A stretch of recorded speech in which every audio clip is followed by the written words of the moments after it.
Hello, everybody.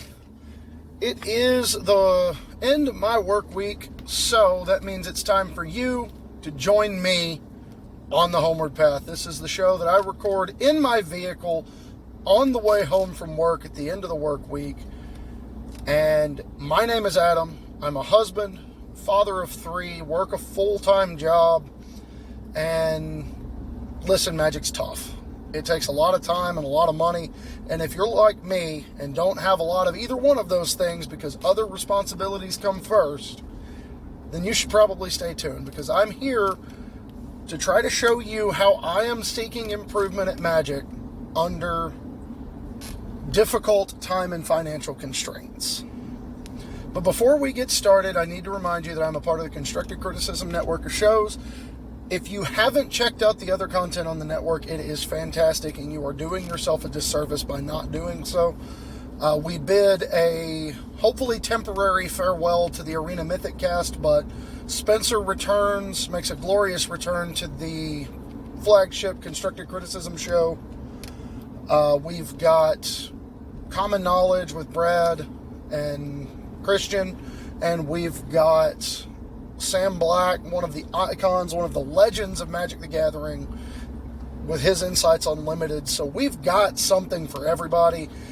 Out of the group, I'm probably the most casual, and I'm kind of trying to lay into that, embrace that, lean into it a little bit more. But check out the network, and don't forget to check out our sponsors, which I'll read off at the beginning of each segment.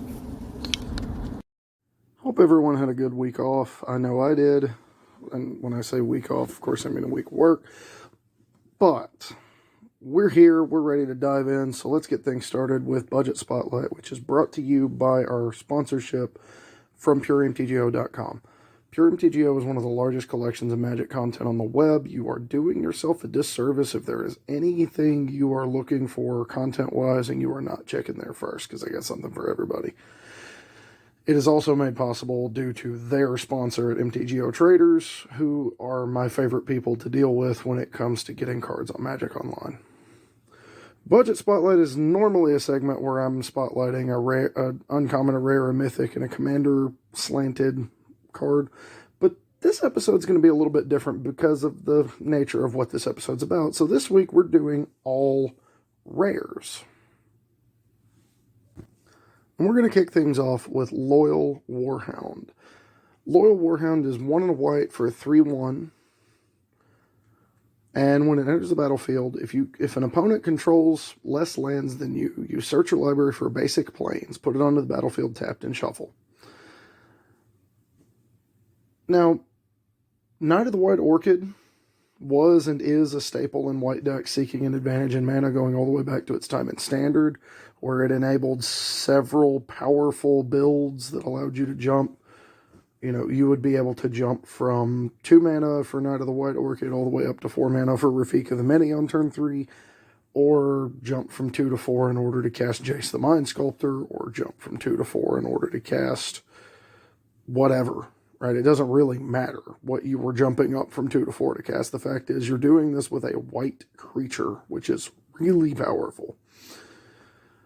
And this one is more splashable than Knight of the White Orchid was, being a single white mana instead of double white. It trades up better in combat because it's a 3/1 instead of a 2/2 first strike. So while you will, of course, trade with any X2s you come across, you will also trade up with any X3s you come across, which is really helpful, you know. In a format in Standard right now with Briar Ridge Tracker, and, you know, we just got out of one with Bone Crusher Giant. There's a list that we can go through where creatures with 3 toughness, it was really relevant that this thing is able to either attack into those with impunity, because if your opponent blocks, they're losing a valuable resource, or there's the fact that it blocks with impunity because it's trading up in card quality pretty regularly.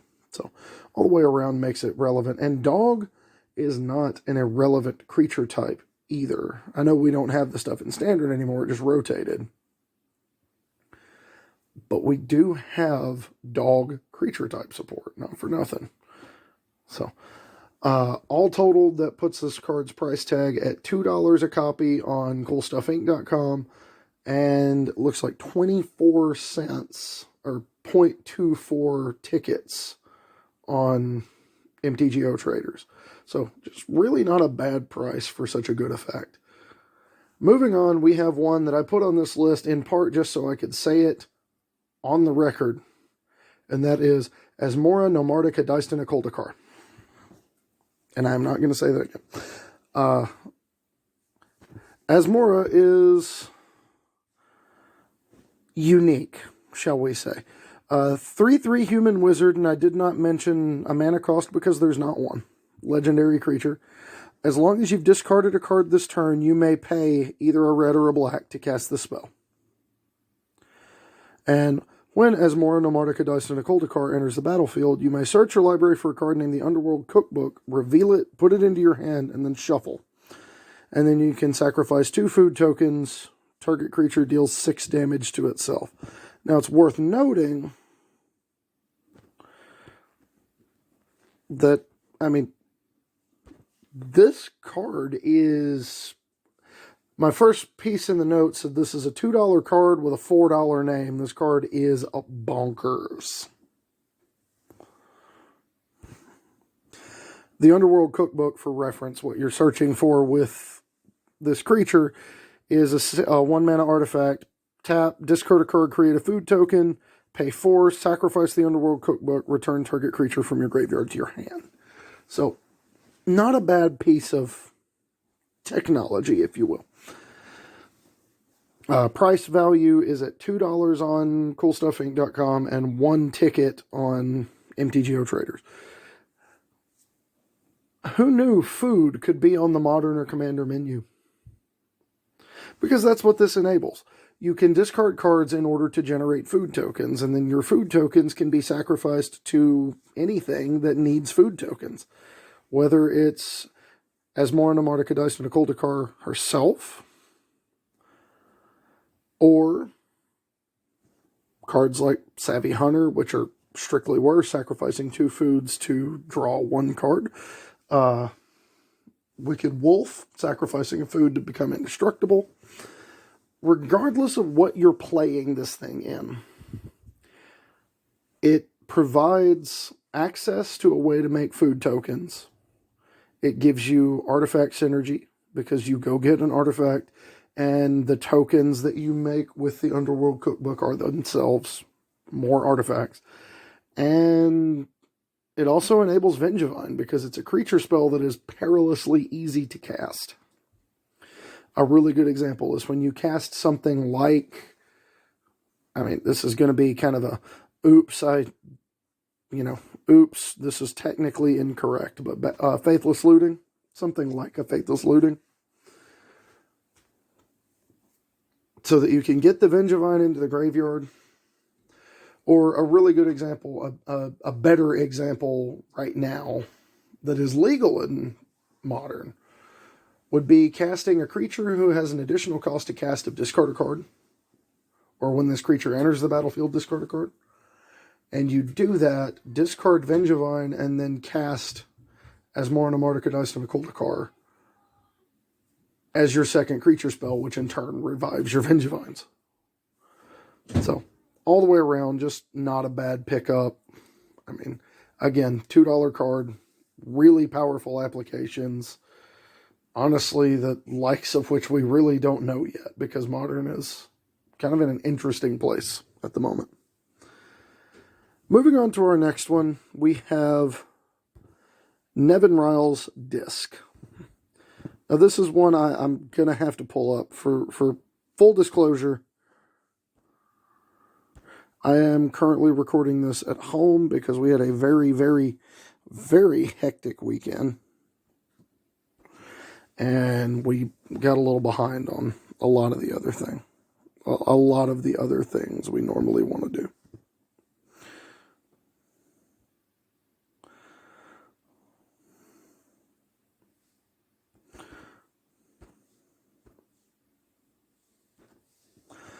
So, Nevinrel's Disc, 4 mana, artifact, enters the battlefield tapped, and 1 and tap to destroy all artifacts, creatures, and enchantments. Notably, this leaves lands and planeswalkers. But I digress. Price point on Nevinrel's Disc is 50 cents in paper or a penny on Magic Online. This is a commander staple. It's recursive through artifact support cards, and it has one of the best stories for how it got its name ever, given the fact that the name, Nevinrel's Disc, is Larry Niven, one of the designer, his name backwards.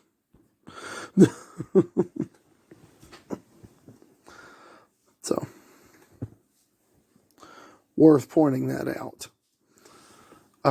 It's got a great pedigree, a lot of utility, and the price could not be better for what you get for it.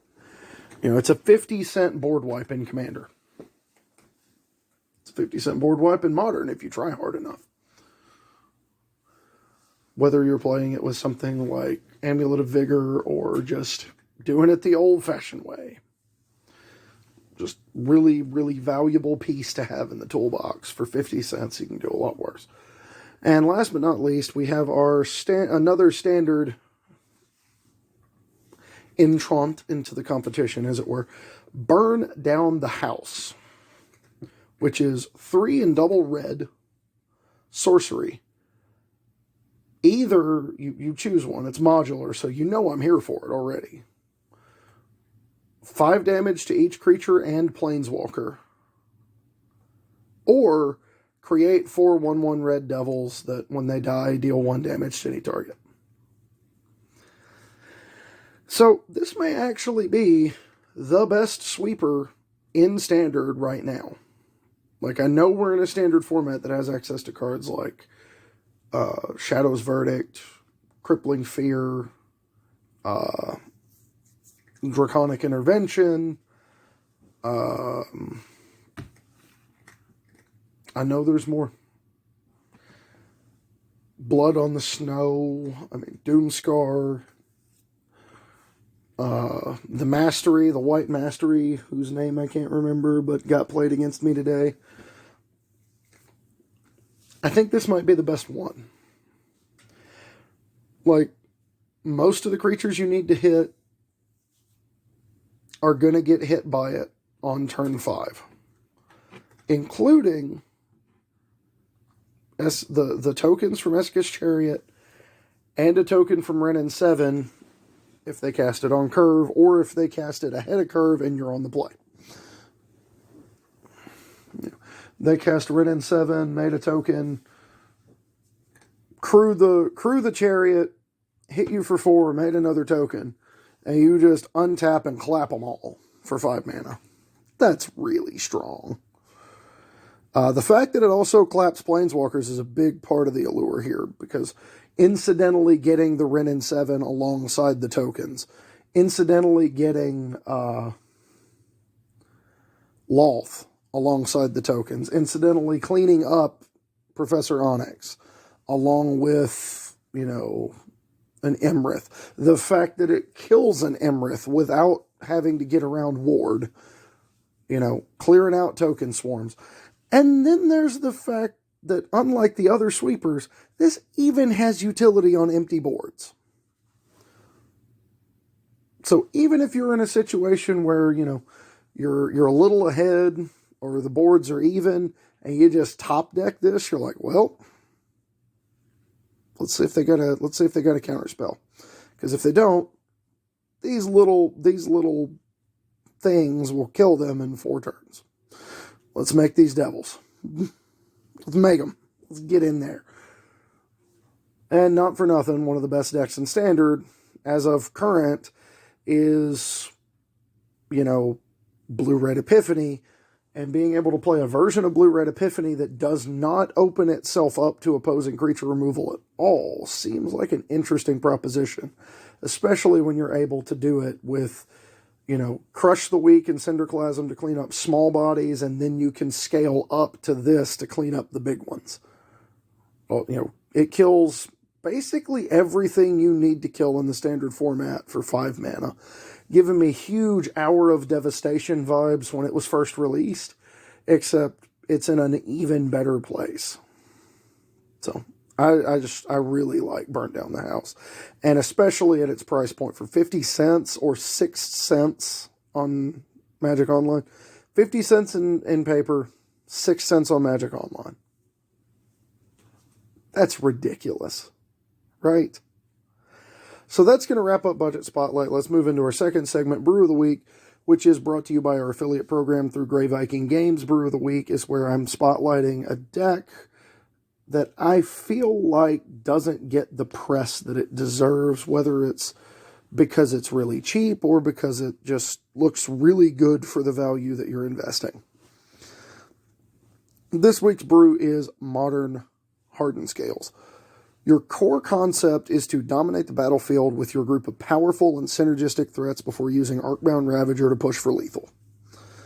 Hardened Scales makes your stupid idiot creatures way more efficient, while Ancient Stirrings becomes the best cantrip ever, period, in this deck. So, for those who don't know how this deck functions and what these creatures are that you're doing this with, Hardened Scales says whenever a creature enters under your control, it's whenever a +1/+1 counter would be placed upon a creature you control, that many counters +1 are placed on that creature instead. And that also applies to creatures entering the battlefield with +1/+1 counters. So it means you spend 2 mana on a 2/2 Walking Blister, or 2 mana on a 2/2 Hangerback Walker, which is really valuable. Either you get a 2/2, and if your opponent has a removal spell, you get to ping them for 2 on the way out, or clean up a couple of small creatures. Or you get 2 counters on Hangerback Walker, and when it dies, it just gets replaced by 2 Thopter tokens. It also works well with modular abilities, so that when your creatures die and move counters around, you get extra counters, and then you get to do it again when they die again. In addition, Zabaz the Glimmer Wasp says whenever a modular ability would put a +1/+1 counter on a creature you control, put another one on there. So, Hardened Scales plus Zabaz plus Arcbound Worker plus Ravager is just an unfortunate amount of damage. Out of nowhere. To say nothing of the upside of, putting a bajillion counters on Ravager through Hangerback Walker. You just do some nonsense here. You sacrifice a Hangerback Walker that's got 2 counters on it, make 2 Thopter tokens, put 2 counters on Ravager, sacrifice the 2 Thopters, put 4 more counters on Ravager, and then sacrifice Ravager and put all its counters on the unblocked Inkmoth Nexus that's coming in. It's just ridiculous. From a customization standpoint, splashing has been common in the past, but I honestly don't even know if it's necessary now. I really like the idea of staying mono green and then having access to other colors to facilitate the activation costs on Zabaz and sideboard cards and your Urza Saga package, which itself can be tweaked to suit individual tastes and metagames with access to cards like Engineered Explosives, Chalice of the Void, and, sort of your usual suspects of Relic of Progenitus or Soul Guide Lantern or Pithing Needle or whatever. You need to shut something down. Urza Saga can find you a way to do it. From a strengths and weaknesses standpoint, you prey on the fact that a lot of your opponents in Modern are just trying not to care about you. You force them to kill you under pressure and often playing through at least one key piece of disruption. Whether it's through Saga getting it or through just natural drawing it, Pithing Needle on Urza or or I guess a Pithing Needle on Thopter Foundry, or Relic of Progenitus against Dredge, or whatever, right? Like, you just, this thing's on the table, you got to deal with it, and oh, by the way, your face is getting smashed in. On balance, your disruption package is less effective, also less offensive, against more interactive opponents, because you're going to struggle to amass enough pressure, because they're actually killing your creatures. They actually care about what you're doing, and when they do, it is harder to justify when your opponent can trade 1 for 1 and even several times over 2 for 1 in a game in the face of something like Kolagon's Command, Prismari Command. The list can go on here. Ancient Grudge, whatever, after sideboarding. So, you're going to beat people who try to ignore you, but you're going to struggle against people who don't. From an outlook perspective, this archetype seems to have largely supplanted Affinity as the sort of default artifact aggro deck in Modern. Its outlook is eerily similar to the one that we used to have for Affinity. If it's not respected in sideboards, it's going to make a whole bunch of people look silly. You never leave home without your artifact hate. I don't care how long it's been since you've seen Affinity in your local metagame, how many times that one person has made you mad because you just don't have enough sideboard space for them. Play your way through that matchup. Don't get clowned by this deck. All right? All right. So that's going to wrap up Brew of the Week. Let's move into our main topic. But before we do, let's remind everybody that Brew of the Week is made possible by the affiliate program from Grey Viking Games. Grey Viking Games is a godsend for people like me on Arena. Getting access to pre-release packs, getting access to promo packs, getting access to the regular booster pack codes without having to go to events and buy packs out of pocket. $7 for a pre-release pack is a whole lot better than $30. So for that alone, they are worth the effort to create a profile for. And the service is fast, friendly, just borderline instantaneous. So if you want to check them out, use the affiliate link down in the description below on YouTube and Constructive Criticism and Pure MTGO. If you're hearing this on a podcast platform, I've got the affiliate link pinned in the Facebook group, Homeward Pathfinders, and I will get it pinned in my Twitter bio, and we'll be working on getting either a link tree or a beacons put together for TikTok. So, with that out of the way, let's move into our main topic. Our main topic is made possible by contributions from Patreon. This show's always going to be free, but if you like what we're doing enough to help us keep doing it, you can head over to patreon.com/HomewardPathMTG, become a patron, show your support, take advantage of your rewards. We've talked about commons. We've talked about uncommons. Let's talk about rares. If you really, really want to define what a format is, what a format does, look at the rares. Pauper is defined by the absence of rares. Every other format is defined by what rares are in it. No rarity carries more of the load when it comes to identifying format characteristics. I don't care how big, dumb, and splashy the mythics are. These cards tend to demonstrate where a format's power level resides and what a format's about based on what roles they play in decks. To give you an idea, we're going to work through those roles. Role number 1, efficient threats. Let's look at standard right now. Old Growth Troll, Loyal Warhound, Relic Robber, Esca's Chariot. These are good, efficient creatures. Luminarch Aspirant, Righteous Valkyrie, to an extent.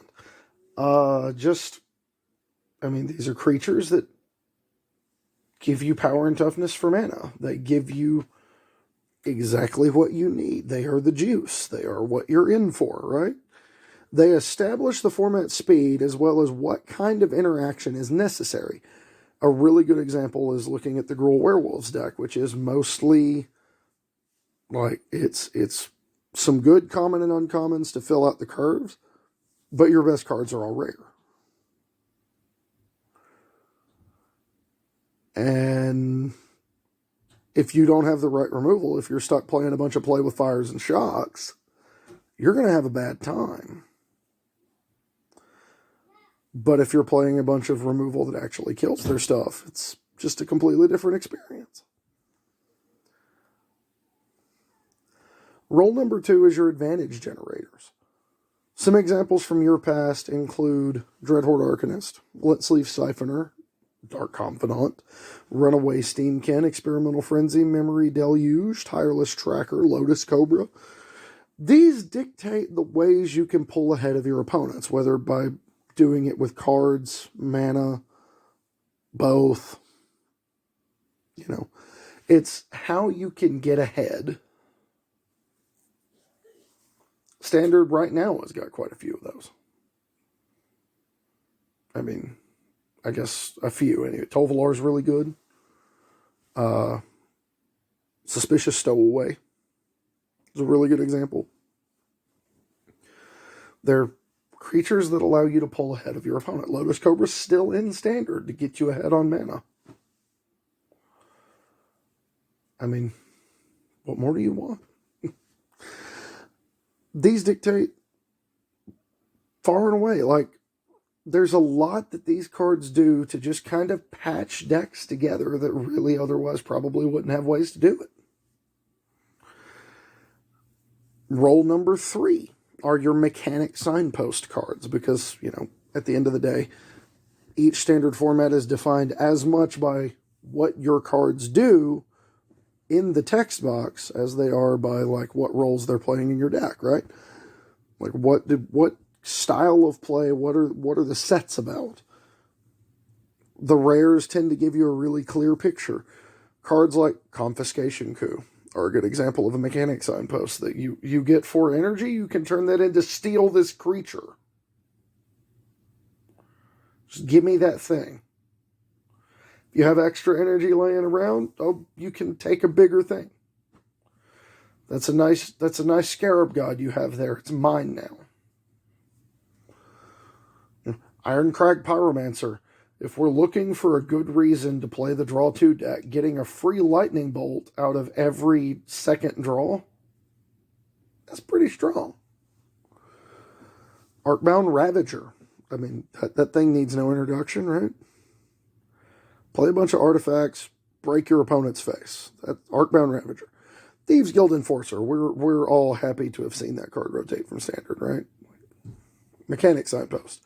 Here's this 1-drop that is equal parts Mill Engine and sort of Delver clone. Yeah, that's a mechanic signpost. Sedgemoor Witch for Magecraft. Make tokens. Go wide. Leonin Light Scribe for Magecraft. You went wide? Well, everybody's bigger now. These are your build around me cards dictating the overall power level of the mechanics in the format. Which is to say, you know, this is where mistakes tend to be made. A really good example of a mistake being made at Mythic is something like Oko, but a mistake being made at Rare is something like, I don't know, Thieves Guild Enforcer. Something like Teferi Time Raveler. Something like... trying to think. I guess gotta go way back. Something like Glorybringer was an interesting mechanic signpost because it was just like, I guess that's a different thing. We'll get to that in a minute.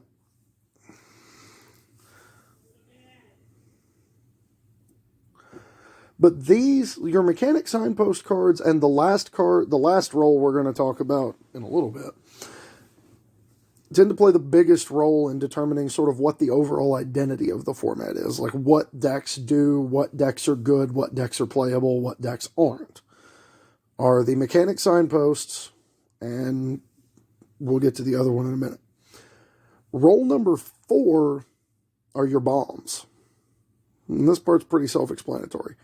These cards are just powerful on their own. You usually don't have to make really small, if any, deck building sacrifices. There's not like a whole lot on your plate to figure out with these. Like, it doesn't take a rocket scientist to look at Glorybringer and figure out that thing's going to be good. To look at Essica's Chariot and say, wow, that's really strong. We should probably play that. To look at Knight of the Reliquary and be like, oh, yeah, no, that's really good. They're just cards that are better on rate or do just an obviously powerful thing. And they really don't need a lot of explanation. That's really all there is to it. It's just like Bombs Unlimited. Sometimes a card's just really, really, really good. And there's really not much else to say.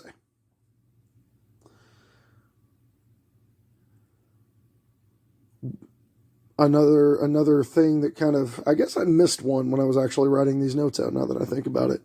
Sort of a roll 4.5 or a roll 5A, if you will.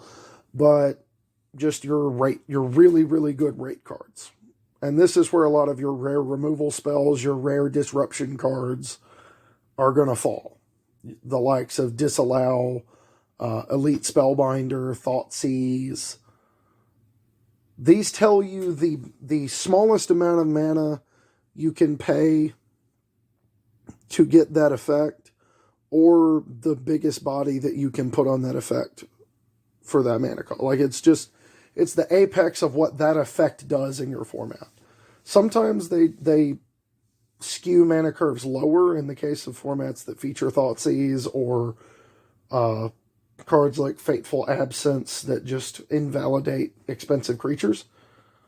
And sometimes they can allow you to push curves up because, like, when Vraska's Contempt was the best spot removal spell in Standard, it meant you didn't have to worry about spending too much mana on a creature. You could get away with it. But last and absolutely positively not least is role number 5, mana fixing. This is the most important role, as none of the rest of this matters if you can't cast your spells. Like, if you can't cast your spells, it doesn't matter how many efficient threats you have, how many advantage generators, how many signposts, how many bombs, how many really good efficient rate cards. None of it matters if you can't play your cards. More than anything else, these dictate format identity, as they determine just how greedy we can be with color requirements, splashes, and sideboard packages. A really good example is formats with fetch lands or shock lands versus formats with triomes, or formats like we're in right now where we've got a bunch of dual lands, but 10 of them aren't true dual lands. You just get to pick one color or the other. It's not quite the same. You know, you pick that color and you're locked into it unless you get a way to bounce it or sacrifice it and bring it back. And that more than anything else dictates what we're able to do in a format in Magic the Gathering. You know, Legacy is defined by the fact that it has the original dual lands. Modern is defined by fetch land into shock land, painful mana bases, and some decks are viable strictly because of that fact. Pioneer is shock land, check land mana bases, but we've also got access to triomes. And then, Pauper is defined by its bad mana. Now, the artifact duels went a long way to help with that. The Kaldheim Snow duels have opened up some possibilities that maybe to me feel underexplored, but mana fixing in any format is the most important feature of that format. And outside of specifically Pauper, most of the best ones happen at rare. It was a pretty noticeable drop-off when the Shocklands left standard and we were left with Pathways and Snarls. We didn't actually get anything in... we were left with Pathways, Snarls, and the Innistrad lands, which are like the anti-fast lands. They're slow lands. They're last lands. Which, by the way, is one of my favorite nicknames ever. So for a few guidelines when we're talking about looking at rares, evaluating them, while decks stuffed full of rares are rarely terrible, without a coherent plan, they're not great either. We've seen examples in the past where you just stuff a whole bunch of good Magic cards in a deck and it feels pretty strong.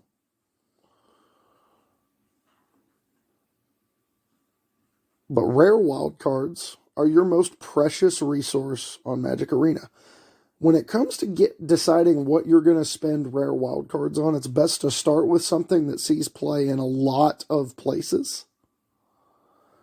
But failing that, you get an engine that doesn't require many rares. A really good example is the Mono Black deck we talked about last week. The ability to get into an archetype that, either doesn't use a lot of rares to start with, so you can kind of build out of it as you go, or to start with something that your cards are valuable in a whole bunch of decks, a la Chariot, Ren 7, dual lands. That's a good place to start. Buying standard set rares that have eternal implication makes good financial sense, and I spelled sense with a C because I'm hilarious.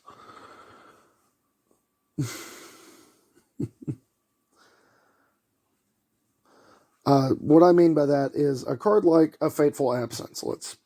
We keep coming back to that one, but it's really, really good. Just destroy a creature. Just get it out of here. Investigate, but just get it out of here. That's a card that's got some eternal implications because it's a white spot removal spell.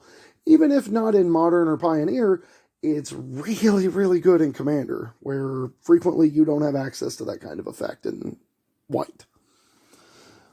You have to play stuff like Path to Exile, you have to play Swords to Plowshares, and now you get this that's just another really, really good spot removal spell, and you can play it differently depending on what kind of game you're in.